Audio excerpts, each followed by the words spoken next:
have it available to post later for people who weren't able to join us live. Okay, we're recording. Excellent. So welcome, everybody. Welcome to the tour of TRIUMPHS PSPs. This is not a big group, so if you have questions at any time, by all means, please jump in or interrupt or share. We'll also have time to talk when this is all done. I wanted to take what I think will be about 20 minutes to give a sample of what some of our primary source projects that we have available now, what they're like and what's in them, and then we can talk about things that people might want to use in the coming fall. For those of you who don't know, I will point out that this is part of what we call the TRIUMPHS project. TRIUMPHS is, I don't think we wrote it down here, is transforming instruction in undergraduate mathematics via primary historical sources. And the name kind of says it all. What we want to do is write projects, to share projects, and to evaluate these primary source projects, the goal of which is always to teach standard topics in the undergraduate curriculum using primary historical sources. So these aren't designed to teach the history of mathematics, but they're designed to use topics and sources from the history of mathematics to teach standard math. Perhaps you should introduce yourself, and I'll do the same. And I could introduce myself. Thank you. Stop share. Hi, I'm Dominic. I'm Dominic Clevey. I teach at Central Washington University, and for the last 4 years, I've been one of the principal investigators for the TRIUMPHS project. And I'm Danny Otero. I'm your host on Zoom this afternoon. It's afternoon for me here on the East Coast. I'm at Xavier University in Cincinnati. I'm also one of the PIs in the TRIUMPHS project. And Dominic will be your host, your main host today. We plan to repeat this webinar on Thursday, and I'll do the hosting duties then. Take it away, Dominic. Right, and I totally know better than to not introduce myself at the beginning of a presentation. Thank you, Danny. What does it look like to use these projects? They're usually done in class. They're usually done in groups. We certainly recommend that people use groups for them. Students will take 1 to several course days and work on one of these projects. That they'll read from the source, they'll work on tasks that are associated with the source, they'll probably have follow-up homework based on that, and they will repeat. Many people do a little bit of lecturing, say at the beginning or the end of a class day, to help students make sense of what they've done. But it's not super distant from the inquiry-based learning that a lot of people are doing, where there's students engaged during class in group work. That being said, I want to share some of these with you. What are some of the projects that are available? Here's a pre-calculus project. May also be good for a Math for Teachers project on completing the square. Some of you are familiar with this old geometric idea of completing the square, where there's literally a square with a corner missing, and it's completed in this method that's very analogous to what we do in modern algebra, but looks completely different, especially to our students, looks completely different than modern algebra. One of the first times this was done was by Al-Khwarizmi in the, Danny? 11th century. Yeah. Oh, no, I'm sorry, 9th century. 9th century. So we have a non-Western text translated into English where the students can go through and use it. About 3 course periods to do this. In the process, what will they do? Well, one of the really neat things about Al-Khwarizmi's work is there are no symbols. There's no symbol X and there's no superscript 2. There's not even plus and minus signs. And it's a marvelous exercise for students to try to think through algebra without those symbols. And they'll not only, I think, understand the algebra better, but understand how important the symbols are. And then they'll really see where the name comes from and what's going on. The square is, in the most literal sense, completed in the project. Unrelated project is one on the series of how to calculate pi. You might be familiar with Buffon's needle problem. This is the question that says if you're in a room, it's ruled on the floor with big parallel lines, say 1 foot apart. If you take a needle and throw it randomly onto the floor, what's the probability the needle will end up crossing one of the lines? The answer is 1 over pi, which is not at all, I think, intuitive, but it's kind of cool. So we'll look through the first time that Buffon wrote about this. He wrote about this in the middle of a really extended essay on geometric probability, which is cool in lots of ways, but this is one that we can pull out of it. Those students can use his original diagram. It looks something like this, where he's trying to reason the various possible states of the needle and come up with a probability argument.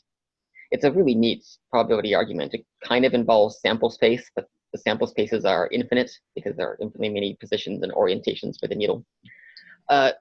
After Buffon wrote this, it was really popularized 100 years later by Mario Lazzarini. He was the guy who said he's going to actually try the experiment, and he threw the needle repeatedly and claimed he was able to calculate pi to 6 decimal places.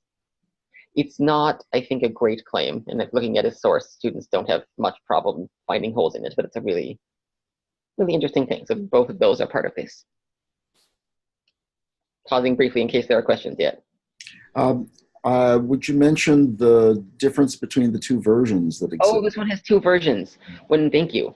When Buffon calculates the probability, he has to do an integral. He has to essentially integrate arc cosine.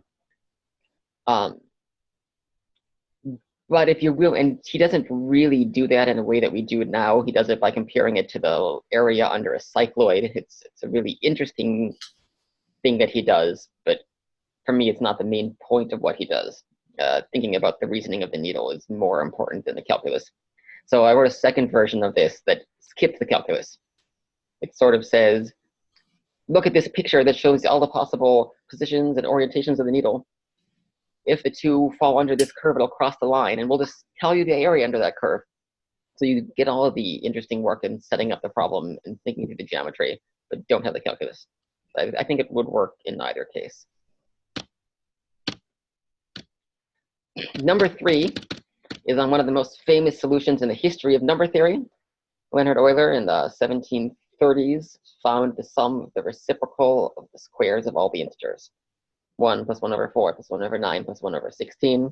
The famous answer, as you likely know, the shocking answer really is pi squared over 6.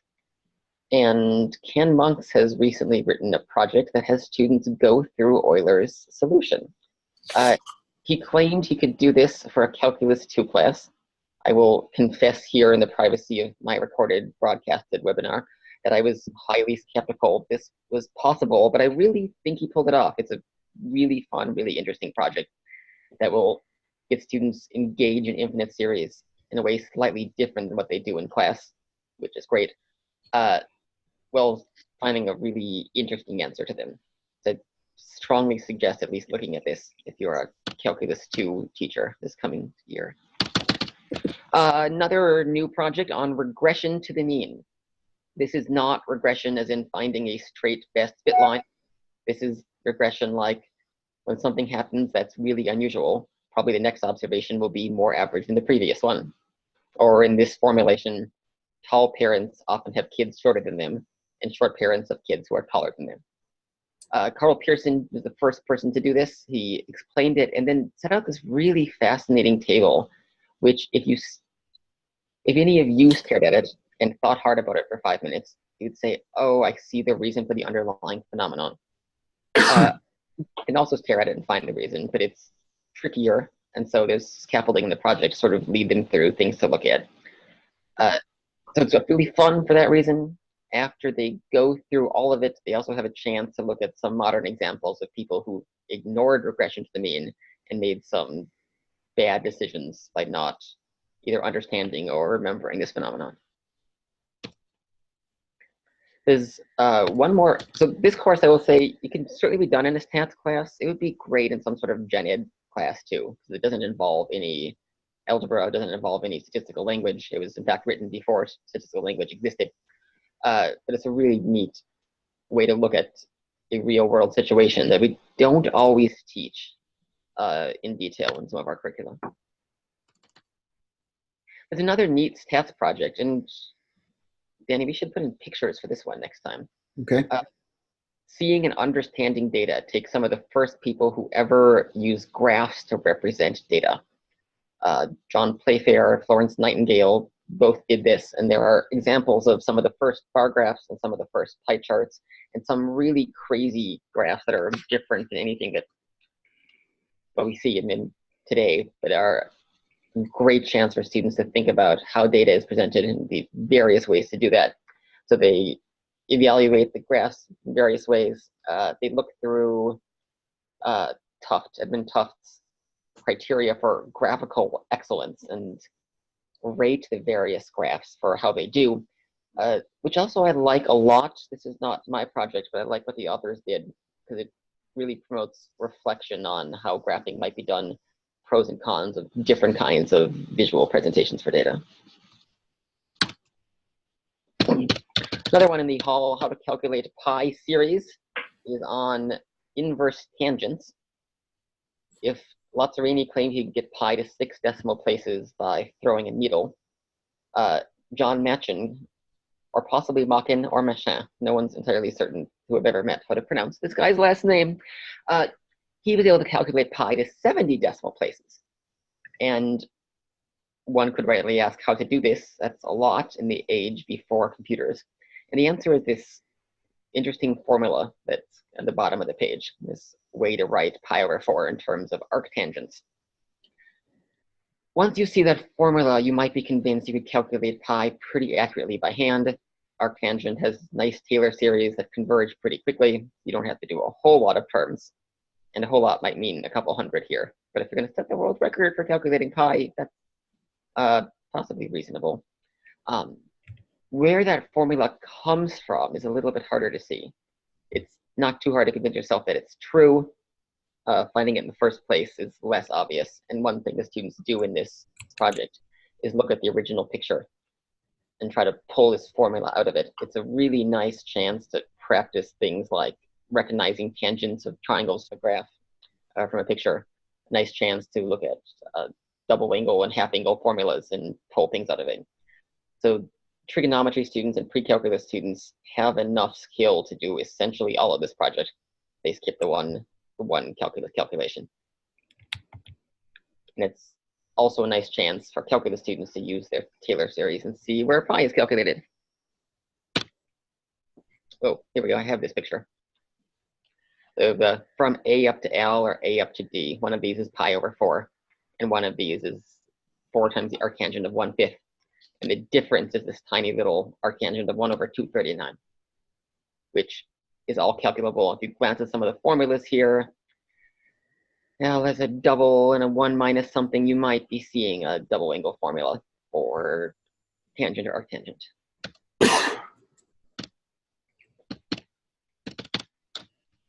Desargues' theorem is this really fascinating theorem from the geometry of triangles. It can be formulated this way, that 2 triangles are in perspective from a point exactly when they are in perspective from a line. In perspective, we can think of meaning if you look at them both, they're right in front of your eyes, their corners will seem to fall in the same place. This was not very long after some of the early projective geometry was worked out in the Renaissance for art. Desargues took it farther. Poncelet later did this and redid this. I don't know that this is a very standard topic. It seems to be mentioned in almost every geometry book. It seems to be focused on in almost no geometry books. But the result, once you get your head around it, is kind of beautiful and cool. And the proof is like exactly the right level of difficulty, I think, for our students. They can absolutely get through it. They can put the pieces together step by step, but it's not so easy that it just falls out as soon as they look at it. So it's a marvelous thing. You know, some people who use it in Introduction to Proofs too, just because it requires carefully going through a step-by-step set of examples. A couple more I want to mention. One is on solving a system of linear equations. This is a fascinating one. Gaussian elimination was not first done by Gauss. It was first done 2,000 years before Gauss by the classical Chinese. And the Chinese wrote this in that great book we usually call the 9 chapters. The 9 chapters on the mathematical art. They laid out a way to solve linear equations. And It's kind of, again, just right in that it's a lot like Gaussian elimination and not exactly like Gaussian elimination. The students can get put in this marvelous world of cognitive dissonance where they mostly get what's going on and they have to think really hard about it at the same time. So the project, it can be really fun in linear algebra. One great thing about this project, and if you see the suggested courses up here, you'll see what some of this comes from. The project starts with using, when the Chinese do this calculation, they lay counting rods, sort of like, imagine toothpicks, out on a big grid, and they move them around to represent the coefficients of the different equations. Well, they had a very similar method for multiplying numbers, where they laid counting rods out on a grid and started manipulating them in a way that would give them the product of two numbers. The first part of this project teaches the students how to multiply with Chinese counting rods. I have used this first part in history classes and gen ed kind of classes to pretty great success. The students really like being able to stand up and gather around tables and like literally just brought in a box of toothpicks. And we moved them around until we could multiply. And most of my students got it in one class period and were very proud of themselves afterwards. So just for that part, it's pretty neat. This could be used to introduce Gaussian elimination at the very beginning. It could be used right after you've taught Gaussian elimination so that students go through it again in a slightly different way and I think reinforce what they've learned. I have two more to show you. The Cantor Set, you might know Stigler's law of misonomy, which says nothing in mathematics is ever named for the person who first developed or invented it. It's named for Stephen Stigler, who wasn't the first person to come up with this rule, ironically. Cantor was not the first person to write about the Cantor set. And this project goes to a pre-Cantor source by, remember, Danny? Let me find out. Totally forgotten this person's name. Something like 15 years before Cantor, came up with the same idea from a slightly different construction. And so students, Henry Smith, the Irishman. Forgettable name. Henry Smith. We'll go through Smith's construction of the Cantor set. We'll look at these integral or bad integral functions, and then look at this, use that construction to prove something about the Cantor set, in particular that it's perfect.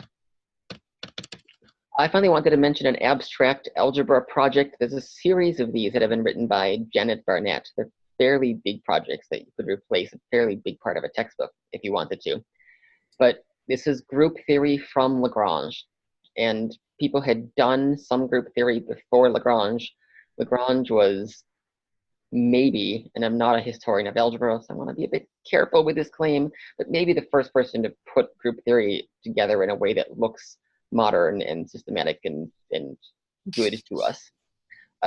Lagrange wanted to write about the possibility of solving algebraic equations, wanted to look at roots of unity, and so developed things like cyclic groups and their generators, and came up with a bunch of theory of permutations to look at the relationships between these generators.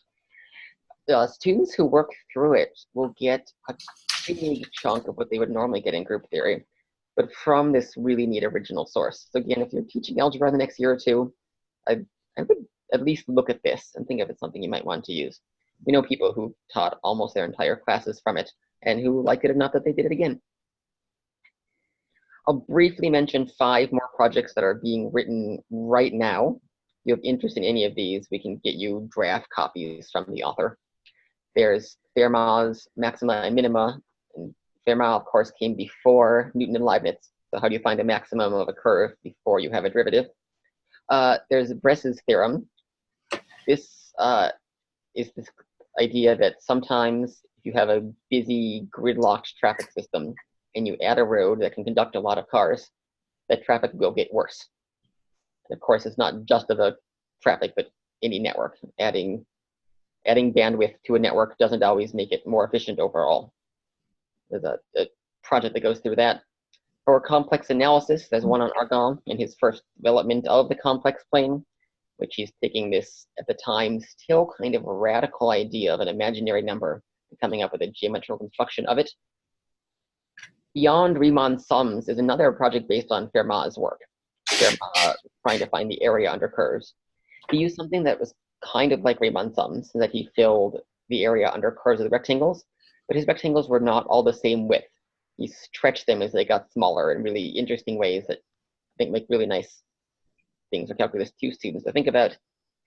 And then another one for pre-service elementary teachers, looking at the greatest common divisor. The algorithm to compute the greatest common divisor is taught in number theory classes. It takes about 12 minutes to teach because it's pretty straightforward. It's pretty straightforward because it comes out of Euclid. The Chinese also had a method for the greatest common divisor, which, as so often is the case, was similar to, but not identical to, that was done in the West.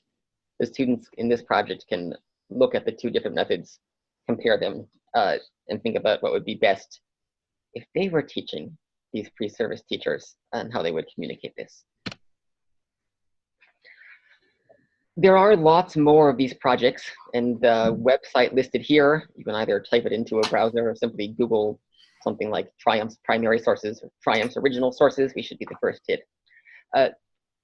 50 different projects are listed here that will be available too, and we welcome you to look at any or all of them. If you're interested in using a project, we would love for you to use it formally, to be a formal site tester. This would let us collect some data from you, possibly some data from your students. We choose a couple instructors every term and ask if we can collect data from their students. If you do this and you're willing to share what you've done and to share some data, we also have money to pay you, a couple $100, either $200 or $500, depending on what level of collection we end up doing. And if you do that, that has to be done soon because Monday is the deadline to apply for the fall. That's the about 20-minute end of what I wanted officially to say. I learned from my education colleagues, I shouldn't say, oh, wrong button. I learned that I shouldn't say, do you have any questions? Because that can be kind of confrontational. Instead, I'm supposed to say, what questions do you have? See, it suggests there must be questions, and you just have to tell me which ones they are. So what questions are there out there now?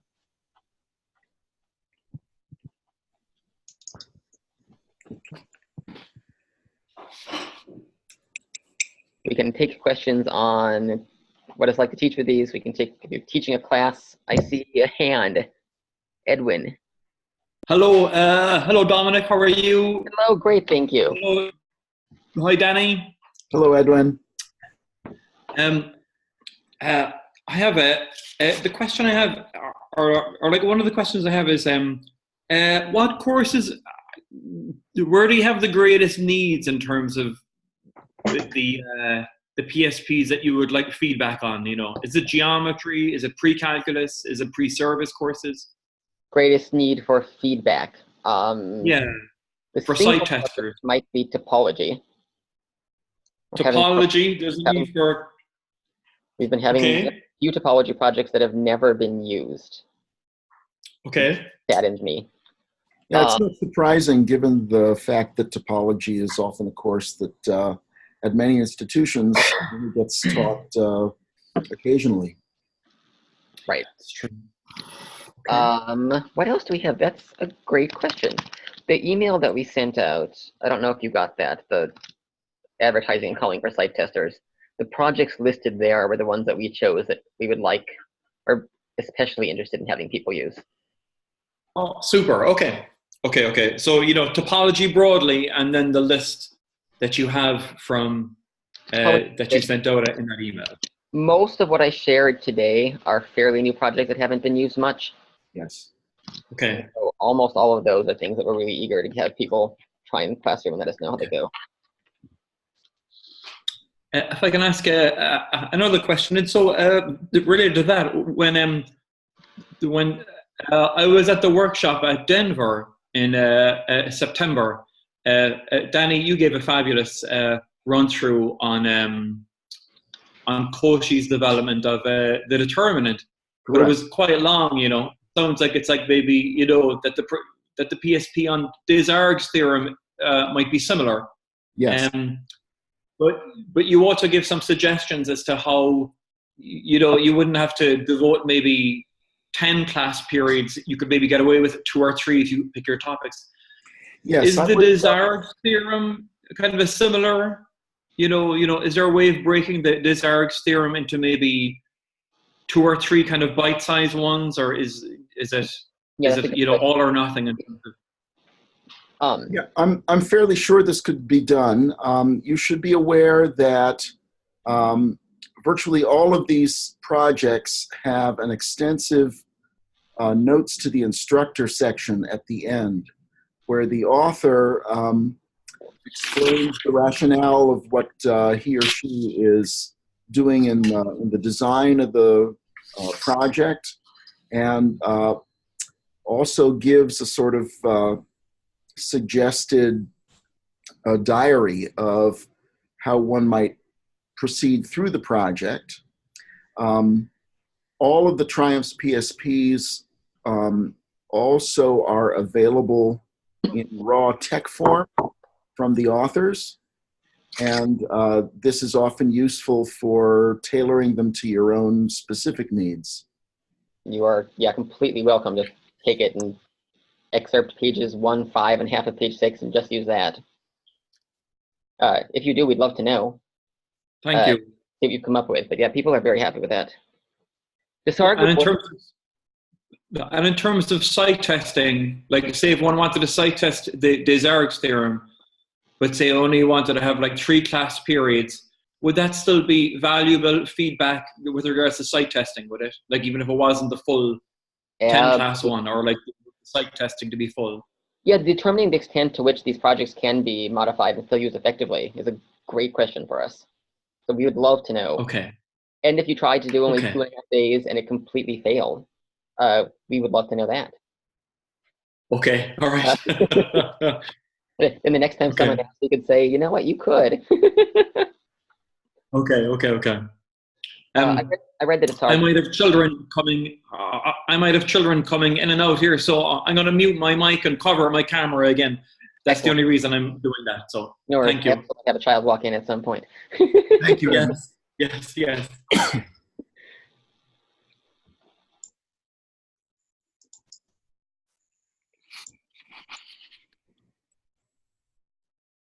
Hi, Dominique. It's Sarah.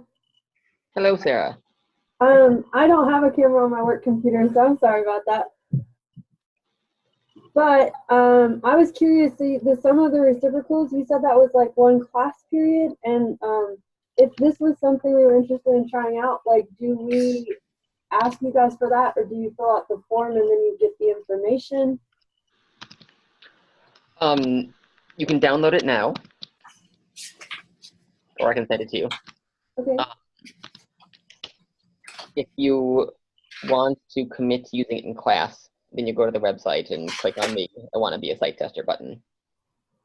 I see, but there's a way on the website for you to access each of these individual projects. Yes, I'll show that to you now. That's probably a good thing for me to show everybody now. Say that again? Sharing screen. All right, can you see on my screen? Mm-hmm. So, again, I Googled TRIUMPHS, and this popped up. For me, it happened quickly because I visit this site a lot, but this is our main website. Lots of things are available. The student projects list them, and if we go to the descriptions and links, might be one of the easier ways to find the projects. This first up is a list of all of them. Some of the descriptions are maybe a bit longish to read through, but you see there are quite a few. If you don't want to look at all of them because you have other things to do with your life, you can sort by class. Do just a calculus project. Oh, that was not added to the calculus projects yet. We just posted it. That's too bad.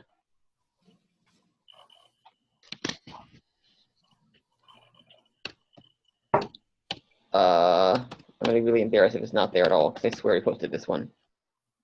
Okay, almost all of them are downloadable, but apparently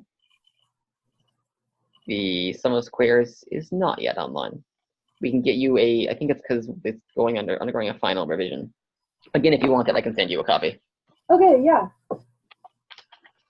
And you said the ones you did in the video are the ones you guys are most interested in getting feedback about? I would say those are the ones we're most interested in, or at least those and other ones that were listed on the TRIUMPHS net email that went out. Okay. are ones but even if we're not interested in feedback, not as interested in others, it's still great, whatever you use. Correct. Okay. Please don't feel constrained to select from just these. Right. So on the ones, when you say the ones you guys sent out by email, is that when I click on the site and it has like a list of a bunch of them available for fall 2019? The 2-page document? On the website you said you saw that? No, on your email. I think I clicked and it pulled it up then. Yes. It listed them by course, like it listed pre-calculus and then listed 2 projects and listed calculus and listed 2 or 3 projects. These are actually like they have mini PSPs on the first page and then full length PSPs on the second page. They kind of look like that. The same one. And that also. I found your email. All right, forwarding that email to you now. Oops. And if you're teaching a class and want some ideas for projects you might try, let us know also. Okay. Anybody?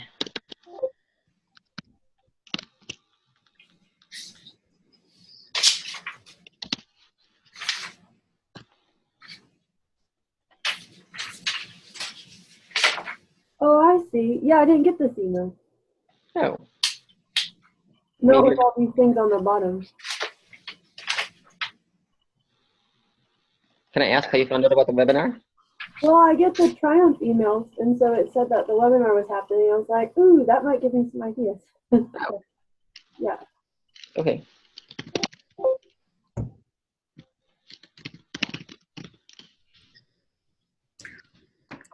Are there other questions? Dominic and Danny, thank you for the presentation. I'm Matt, and I had 2 questions. One is, if we are selected to work on the project, are there IRBs that have to be filled out, or Yes. information from the students that need to be filled in? Yes, there are IRBs. Most people at small schools will accept Florida State University's IRB approval. They have a really rigorous thing that Kathy Clark had to go through. So she usually can send you her school's materials and you take it into your people. And I'd say about 80% of our site testers, their folks look at it and say, okay, this is clearly fine. Kathy Clark is one of our PIs. She's also in charge of the data collection and analysis. So a lot of the small schools are working through her institution, i.e. Florida State, their IRB. Thank you. Help you if your school wants you to do extra stuff. Thank you. The second question is one of the focuses I know of, like the MAA and also, especially at our institution, is equity and connection to underrepresented groups. And I was wondering if there's a identification in the in the projects that you have. Well, 2 questions, I guess. One is there any focus on how these projects actually connect with those groups? And secondly, is there a category of the projects that you're putting together that might more specifically speak to underrepresented groups, like maybe women mathematicians or mathematicians of color, or anything like that that's easily accessible? Right. All right, those are very good questions. I'll go first. For students in underrepresented groups, can't make any conclusions about how effective these projects are because we don't have careful control groups. There's lots we can't do. We have what feels to me, and I don't know if I would be allowed to put this in writing by, say, Kathy Clark. She's very careful about these things.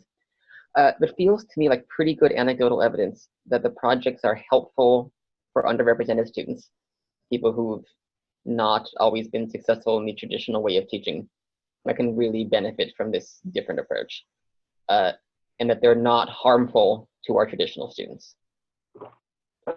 I don't know if the white man in the back who generally gets Bs will do any better with these projects. My students who struggle, I think, often do better with the projects. We are trying, and we're even trying to expand this to have more projects from non-Western sources. There's the same limitation that we have when I teach the history of math. Like, our math curriculum was mostly developed in Western Europe by dead white men, and that's not as capable. But there's lots of other interesting stuff too. So we have the Chinese sources and Arabic sources, and we have a Sanskrit Pell equation number theory project. We would love more. If anyone here is interested in writing a project and has a good idea for a non-Western source, we'd very much like to hear from you and talk about a way to put that in the curriculum. Yeah, other than just saying,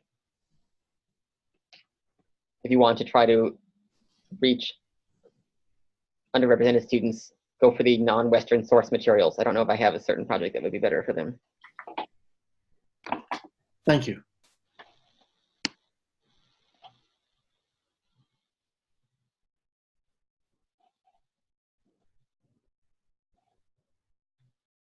Anything else we can do for you all now? Hi, this is Jeff Hagopian. I don't know, am I there? Yes, Okay. hello. I am not totally comfortable with this format, so okay. Anyway, hi Dominic and Danny. I've done a couple of the projects over the last year. Yes, I know your name. Yeah, I've had a great time. And the thing is, next term I'm teaching only computer science, for which pre-calculus is a prerequisite. I'm kind of thinking the Gaussian Elimination project would be good, but I don't know if that's appropriate for TRIUMPHs. Since it's a math, I think that's the M in TRIUMPHs, isn't it? I mean, from our point of view, the more interesting places they're used, the better it is. Right, like when I write the annual report next year, and I can tell the NSF that these projects are even starting to be used in computer science because they're so versatile. I would love All right, to. so that would be okay, huh? Okay, I'll propose that. Be thrilled to have you. The Great. other thing, I'm going to put a link in chat. You might see something that pop up indicating to you that there's a chat somewhere. This is a link to the project that preceded ours. Before TRIUMPH started writing projects for all of mathematics. Yeah, the New Mexico State thing, yeah. New Mexico project did projects for discrete math and computer science. Oh, right. Mm-hmm. So those we can't test for TRIUMPHs or collect data on. But you might enjoy looking at some of them. Some of them are pretty cool. And some of them are pretty advanced. I remember they had a quick sort one, which you literally read the paper, the first good sorting algorithm. Oh, yeah, I'll check that out. But yeah, but if you're going to do it for CS, please do sign up. That would be really helpful to us. I have to sort of apologize for, I kind of dropped the ball on getting student consent forms. I didn't understand quite why students were so reluctant, but they were. Yeah, we've had such mixed success with students. In some classes where a lot of students will sign up, and sometimes the same instructor can teach the same class next year, and very few students want to do it. And the gift cards are one attempt of ours to bribe students into filling out the surveys. I can sometimes be successful with guilt, but yeah, one of the biggest issues with our data analysis is that the student response is hovering between like 30 and 48%. So our numbers are not what we hope they would be. Well, and over the course of a semester, too, their interest will flag. And so students who are ready and willing at the beginning of the semester may tire of it mid-semester. And that's unfortunate because we need to collect data from them throughout the term. Mm-hmm.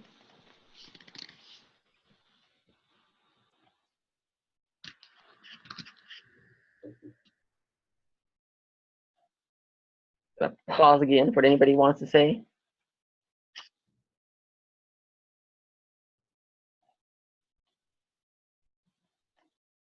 Well, listen, thank you everybody for joining us today. If you want a copy of the slides, just send me a quick note and I will send that to you. If there's anything else you want, let Danny or I know and we'll be happy to share. Yeah, and I'd remind everybody to head back to the TRIUMPHS website and do a more thorough search of the titles and see if there's something that we didn't talk about this afternoon, this morning, that would be of interest to you.